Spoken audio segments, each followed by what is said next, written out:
welcome back to another episode of We Rebuild. So today we're just gonna hop straight into this video. Today we're about to work on the M240i. We're about to put some upgraded brakes on. I mean, not really much upgraded, but upgraded brakes. What I should say is upgraded rotors, but not really so much upgraded rotors because at the same time, I called the BMW dealership and they asked me, hey, if I wanted just the flat one, which is like this one, or if I wanted the ones that have the holes in it. But the reason why I kind of changed these brakes was because you kind of feel like there's like a groove inside, so it's not all the way that smooth. So I decided, hey, to go with some different ones. But I'll show you that. I'll show you that later on in this video. It's not too hard to get this job done. It did take me a while to get it done, but we're gonna hop straight into this video. So like, share, subscribe, drop your comments and thoughts down below. Turn your post notifications on. Hey, check us out on all social media links. Hey, I just built a new TikTok, so keep swing over by and follow that page also, so that we could get to where we need to get to, and keep things going. Hey, we have more content coming in for the Audience 5, so don't worry about that. I'm gonna start that very, very soon. Plus, I need to go head to the East Coast and check that out also as well. But don't worry, and I have a new build surprise for y'all. So just stay tuned for that. Let's not talk too much about that. Let's hop straight into this M240i and get it out the way. So I'm gonna start to work on the M240. We're about to change the rotors. So we do have to remove these two pins, and then we should be able to pull this out, and then I'm gonna loosen the brake line so that I have brake fluid drain down into this. And then so we're gonna change these rotors and put some upgraded ones on. So what I'm gonna do is remove this and then put this on. So once I install this, I'm gonna loosen this. So when I start loosening, all the brake fluid just runs down into here, just like how we did the Ford Escape. That's how I'm gonna do this. So now I just gotta remove these two pins and then keep going. Let's go.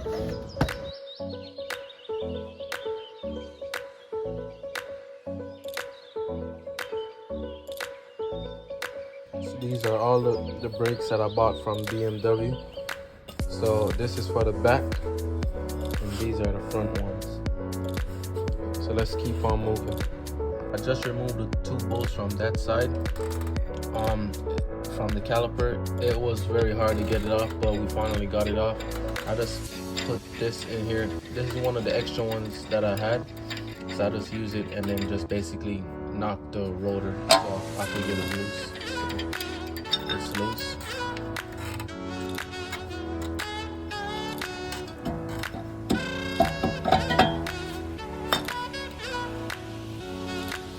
So now when we're about to take this off, we're about to clean off the surface of this and then clean down all of these stuff, and then just get it ready to put back in.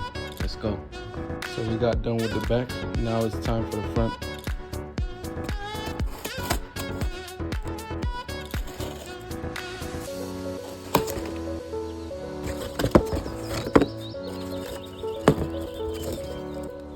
Look at that. So the same rules apply to the back.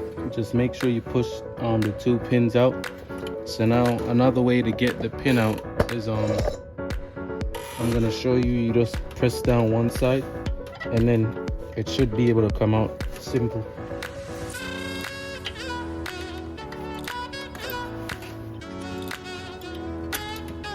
So that's one pin. And then the other side, you just press down, pull out. Whichever side you get out first, it's easier. And then this pin should just basically pop out. So that's out the way.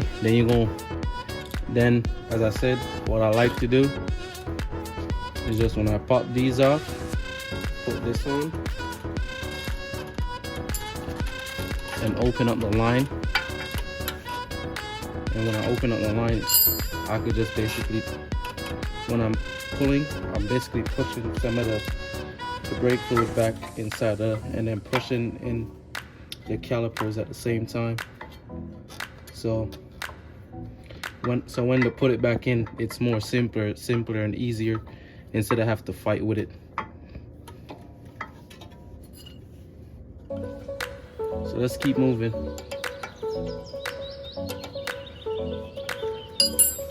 So once you remove this one bolt that's right here that holds the rotor up, once you remove that, then the old rotor comes off. So that's the old rotor over there.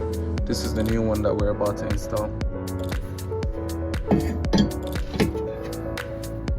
I made sure to buy these rotors from BMW.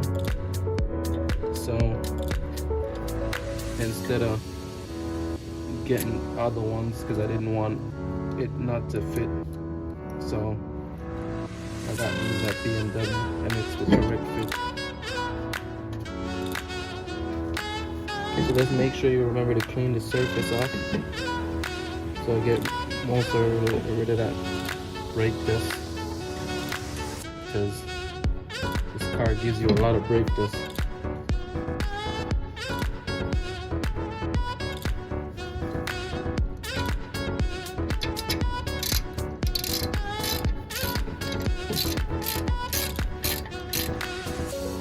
So I'm gonna keep pushing and put this back together. So the job is done.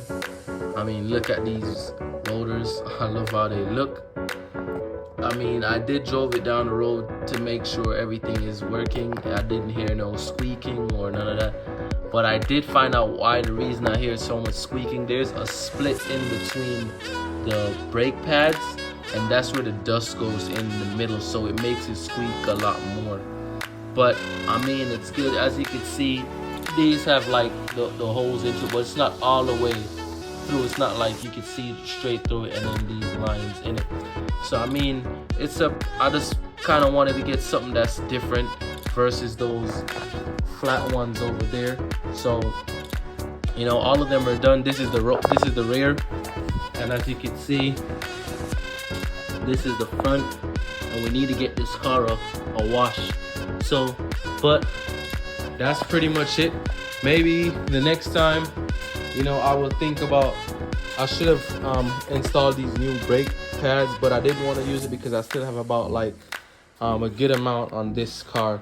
So I have the brake pads, and I have some extra parts where this is the sensor for the back, and I end up buying extra brake fluid, which I didn't need that much. I don't know why I ordered so much. So we still have a lot of stuff going on. These spark plugs, I really need to change them too for the M240. I still have a couple parts that needs to go on this car, but yeah, we're just focusing on the brakes for now. So that's gonna be a wrap for today's video on Rebuildz. As you can see, we did the 4 rotors, the 2 on the back, the 2 on the front. So because the sizes are different, I think this is like a 40 millimeter in the back and a 40, no, I think it's a 45 millimeter in the back and a 40 millimeter in the front.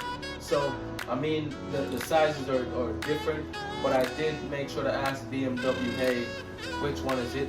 And I kind of got these parts fairly, I want to say a little bit cheaper than what the dealership was offering. So I just ended up getting the part number from BMW and then do my own research and see what I could get. But these were brand new, and as you can see, for those brakes, I did not change the rear brake pads because I still have a good amount of mileage to do, and the sensor has not popped off yet on the computer saying, hey, I need to change the brake pads. So the only downside to it is that if there's waves, or I would not say waves, but if it's like it has like indents in it, it could damage the new rotors and then let me have to buy new rotors. So if I'm probably driving for a while, if I feel like, hey, it's going to do more harm than good, I'll just put brand new ones on and then just put a new sensor on. And as you know, the sensor is on the rear right hand side,